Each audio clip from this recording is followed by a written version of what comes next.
تک پہنچنے کا راستہ قربانیوں سے ہو کے جاتا. آپ سب متوسط یا غریب لوگ بیٹھے ہو. میرے نبی جیسا غریب پوری کائنات میں کوئی نہیں. میں جبوتی صومالیہ گیا ہوں، وہاں کے غربت کو دیکھ کر مجھے لگا جیسے لفظ غربت بھی ان کی غربت پہ روتا ہے. ایسی غربت میں نے پورے پاکستان میں کہیں نہیں دیکھی جو میں نے جبوتی میں دیکھی، صومالیہ میں دیکھی، کیمرون میں دیکھی، چاڈ میں دیکھی، سوڈان میں دیکھی. 24 گھنٹے میں ایک دفعہ بھی کھانا نصیب نہیں. ہمارا غریب سے غریب آدمی 24 گھنٹے میں چولہا جلا بیٹھتا ہے. لیکن میرے نبی پر جو غربت آئی، کوئی ہے پوری دنیا میں تو اللہ نے مجھے پھرائی ہے جس کے گھر میں 2 مہینے چولہا نہ جلتا ہو. میرے نبی وہ فقیر تھے جن کے گھر میں 2 مہینے چولہا نہیں جلتا تھا. ایک رات آپ سوئے ہوئے، کبھی یوں کروڑ بدلے اور کبھی یوں کروڑ بدلے، بار بار حضرت عائشہ کے ساتھ. تو تھوڑی دیر کے بعد آپ تھوڑا سا آگے ہوئے اور چارپائی کی جو لکڑی ہوتی جس پر باندھ بنا ہوتا ہے اس پہ پیٹ کو یوں فکس کر کے اور نیچے لٹک گئے، دھڑ آدھا نیچے لٹک. فَكَانَ قَابَ قَوْسَيْنِ أَوْ أَدْنَىٰ. واہ واہ واہ، کیا مقام ہے. قاب قوسین، اور کیا حالات سے گزر رہے ہیں کہ یوں آدھا دھڑ نیچے لٹک گیا. ام عائشہ اٹھ کے بیٹھ گئیں، یا رسول اللہ خیریت کیوں؟ آپ اٹھ کے بیٹھے. کہ عائشہ بھوک بہت لگی، بھوک بہت لگی، اس لیے پریشر دیا تاکہ وہ جو بھوک کی طلب ہے نا میدے میں اس کو پریس کیا. اس لیے پتھر باندھتے تھے کہ وہ پیچھے چلا جائے. اب مسجد میں تشریف فرما تھے، ایک صحابی نہ کر کہ یا رسول یہ دیکھیں کپڑا ہٹایا، یہ دیکھیں میں نے پیٹ پہ پتھر باندھا. جن کے لیے کائنات بنائی، جنہیں اپنا حبیب کہا، جن کے چہرے کی قسمیں اٹھائیں والضحی، جن کی زلفوں کی قسمیں اٹھائیں واللیل اذا سجا، جن کے منہ سے نکلے بول کی قسم اٹھائی وقیلہ، جن کے کتاب کی قسم اٹھائی والقرآن المجید، جن کے شہر کی قسم اٹھائی وہذا البلد الامین. اتنی بڑی ہستی ہیں. آپ نے کہا ذرا ادھر دیکھو. آپ نے پیٹ سے کپڑا ہٹایا تو آپ نے 2 پتھر باندھے. دیکھو میں نے 2 باندھے. کوئی ایسا فقیر ہے دنیا میں؟ دکھاؤ. عائشہ بھوک بہت لگی تو اللہ کے تو حضرت عائشہ رونے لگی کہ یا رسول اللہ پھر آپ اللہ سے مانگتے کیوں نہیں؟ کہ عائشہ نہیں مانگوں گا، اسی بھوک میں اللہ سے ملاقات نہیں مانگوں. مجھ سے پہلے میرے جو بھائی آئے انبیاء وہ اسی فقر میں گئے، میں بھی اس فقر میں جاؤں گا. اپنے گھر میں یہ دکھ رکھا، اپنی اولاد کے ذبح ہونے کو قبول کیا تاکہ آئندہ آنے والی امت کا غریب طبقہ گلہ نہ کرے، شکوہ نہ کرے، حرام راستوں پہ نہ جائے، غلط راستوں پہ نہ جائے، اور مالدار فخر نہ کرے میں کوئی بڑا آدمی بن گیا ہوں، میری اتنی بڑی فیکٹری بن گئی ہے، میری اتنی بڑی کمائی ہو گئی ہے. یہ نہ یہ بڑائی کی چیز ہے نہ وہ چھوٹائی کی چیز ہے. جس سے اللہ راضی ہے وہ بڑا ہے، جس سے اللہ ناراض ہے وہ چھوٹا ہے، چاہے غریب ہے چاہے مالدار ہے. حضرت عائشہ فرماتی ہیں بیٹا 2 مہینے گزر جاتے تھے ہمارے گھر میں چولہا نہیں جلتا تھا، چولہا نہیں جلتا تھا. 2 ماہ گزر جاتے تھے. ایک دفعہ باغ میں تشریف لے گئے، عبداللہ بن عمر آپ کے ساتھ ہیں، صبح کا وقت ہے تو اب کھجوریں گری پڑی جو ملک نہیں ہوتی نا، کسی کوے نے ٹھونگ ماری، کسی طوطے نے اس کو ایسے ہی وہ اس کو ٹک دیا اپنی اس کے ساتھ چونچ کے ساتھ تو وہ گر پڑی. اب اٹھا کے صاف کر کے کھا رہے تھے اور عبداللہ سے کہہ رہے تھے عبداللہ تو نہیں کھاتا؟ انہوں نے کہا جی مجھے بھوک نہیں ہے. آپ نے کہا عبداللہ مجھے بھوک ہے، آج 4تھا دن ہے میں نے کچھ نہیں کھایا. 4تھا تمہیں کوئی ہے جس کے ہاں 4 دن فاقہ چلتا ہو؟ آج 4تھا دن ہے میں نے کچھ نہیں کھایا. ہمارے دسترخوان پہ کتنا کھانا اٹھا کے کوڑے کے ڈھیر میں جاتا ہے. آج 4 دن گزر چکے ہیں میں نے کچھ نہیں کھایا. هذه صبح رابعة ما ذقت شيئا، آج چوتھی صبح میرے اوپر طلوع ہوئی ہے، ایک لقمہ نہیں کھایا۔ آپ مسجد میں بیٹھے تھے، کعب بن عجرہ آئے تو آپ کو دیکھ کر ایسے کہنے لگے یا رسول اللہ مالی اراکا متغیر اللون، یا رسول اللہ آپ کا چاند سا چہرہ چمکتا آج مرجھایا ہوا کیوں نظر آ رہا ہے؟ تو آپ نے یوں دیکھ اپنے پیٹ پہ یوں انگلی رکھ کر کہا ما دخل جوفی ما يدخل جوف ذاتک منذ ثلاث، کہا آج 3 دن گزر چکے ہیں، پیٹ میں ایک روٹی کا ذرہ داخل نہیں ہوا، ذرہ، لقمہ نہیں ذرہ، روٹی کا ایک ذرہ پیٹ میں داخل نہیں ہوا۔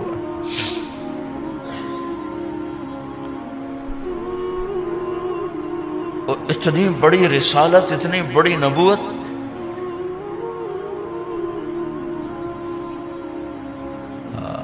اپنی امت کے غریبوں کی تسلی کے لیے اور اپنی امت کے مالداروں کو سبق دینے کے لیے کہ اللہ رزق دے تو اپنی حیثیت نہ بھولو، اور اللہ نہ دے تو اپنے حبیب کی قربانی نہ بھولو۔ انہوں نے تو جان بوجھ کے یہ کیا، جان بوجھ کے، یہ نہیں کہ آپ کو کوئی تنگی اللہ کی طرف سے، جان بوجھ کے۔ اور سارے گھر کا یہ حال ہے۔ حضرت فاطمہ رضی اللہ تعالیٰ عنہ سے ملنے گئے، کہا بیٹے میں اندر آ جاؤں، میرے ساتھ عمران بھی ہیں، ایک صحابی تھے عرب سردار، میرے ساتھ عمران بھی ہیں۔ کہا ابا جان میرے گھر میں اتنی چادر نہیں کہ اپنے آپ کو چھپا سکوں، پردہ کرنے کے لیے میرے پاس چادر کوئی نہیں، تو آپ نے اپنی چادر اندر دے دی، کہا اس سے پردہ کرنا، تو لپیٹ لی۔ اب اندر آئے تو آپ نے پوچھا میں نے سنا تھا تو بیمار ہے، میں تیرا حال پوچھنے آیا ہوں۔ تو باپ کو دیکھ کے آنسو نکل آئے کہ یا رسول اللہ بیماری بھی ہے اور بھوک بھی ہے، دونوں ہی ہیں، صرف بیماری نہیں بھوک بھی ہے، بڑے بڑے مصیبتوں سے لڑ جانے والے ماتھے پہ کبھی بل نہ آیا۔ بیٹی کے آنسوں نے پگھلا بھی دیا اور رلا بھی دیا، آپ بھی رو پڑے، آپ بھی رو پڑے۔ پھر کہا میری بیٹی نہ رو، والذی بعث اباک بالحق ما ذقت من 3 ایام ذواقا، آج 3 دن ہے میں نے ایک لقمہ نہیں کھایا، میں تیرے ساتھ۔ اور میری بیٹی میں تمہیں بتاؤں، میرے رب نے مجھے کہا تھا میرے حبیب اگر آپ چاہیں تو احد پہاڑ سونا بنا دو، 10 میل لمبا چوڑا ہے احد پہاڑ، 10 میل، میں احد پہاڑ سونا بنا دوں آپ کی خدمت میں پیش کروں؟ تو میں نے کہا نہیں یا اللہ مجھے نہیں چاہیے، میں ایک دن بھوکا رہوں گا، ایک دن کھانا کھاؤں گا۔ پھر فرمایا بیٹی کیا تجھے یہ عزت کافی نہیں ہے کہ اللہ نے تجھے جنت کی عورتوں کا سردار بنا دیا؟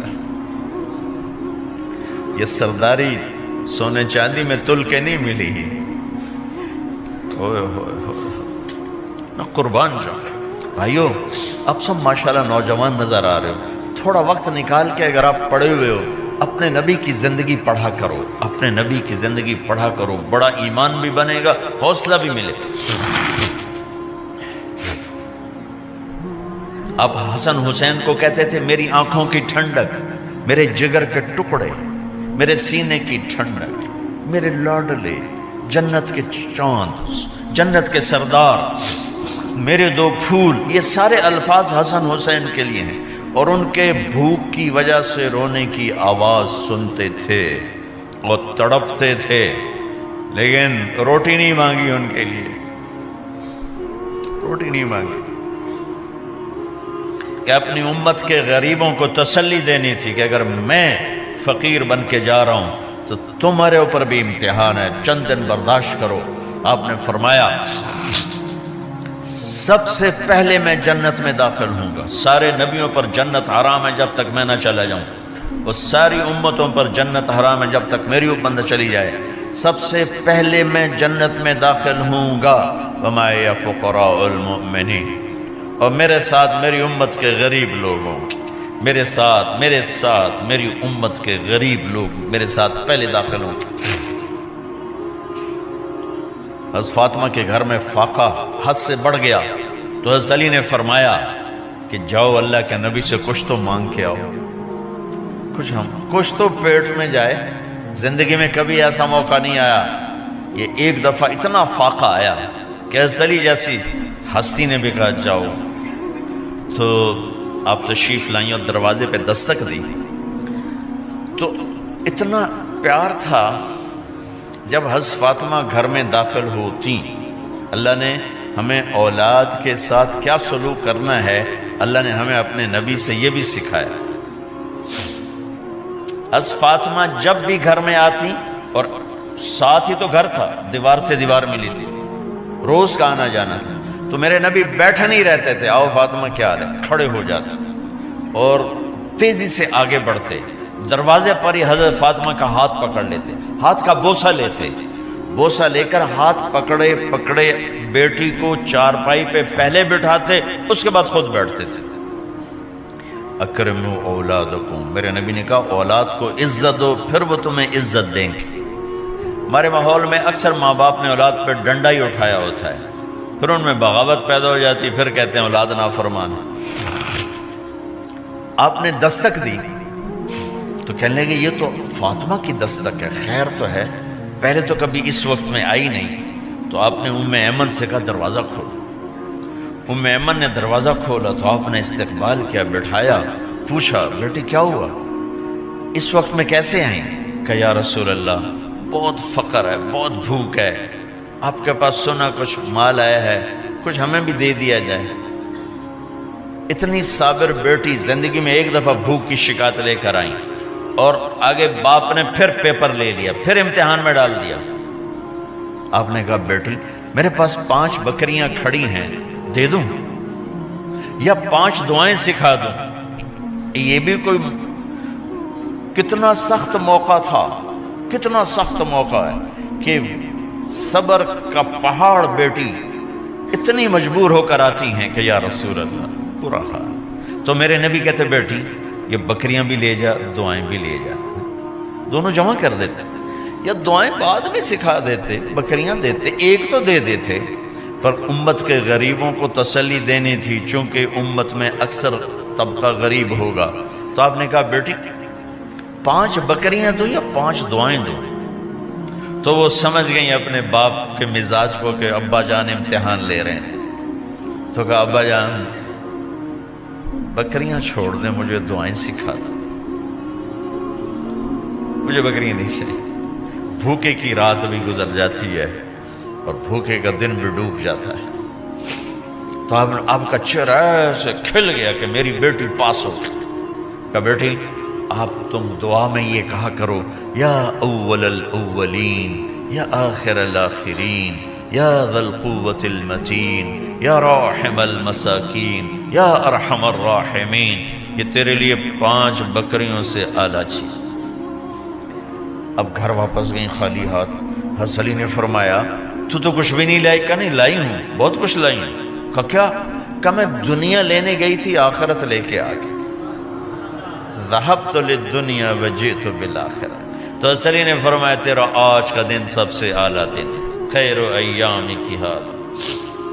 داماد کا امتحان لے لیا، حضرت علی کو بلا لیا. علی 5000 بکریاں دوں کہ 5 دعائیں دوں؟ اس وہاں تو 5 بکریاں، اب 5000 کر دیں. علی 5000 بکریاں لیتے ہو یا 5 دعائیں لیتے ہو؟ تو بھی سمجھ گئے کہ آج میرا محبوب مجھ سے امتحان لے رہا ہے کہ علی کتنا کو مضبوط ہے اپنے ایمان میں. اور فاقے میں نے بتا دی کیا گزر رہے ہیں. آدمی اپنی بھوک سہ لیتا ہے، اولاد کا رونا برداشت نہیں ہوتا ہے.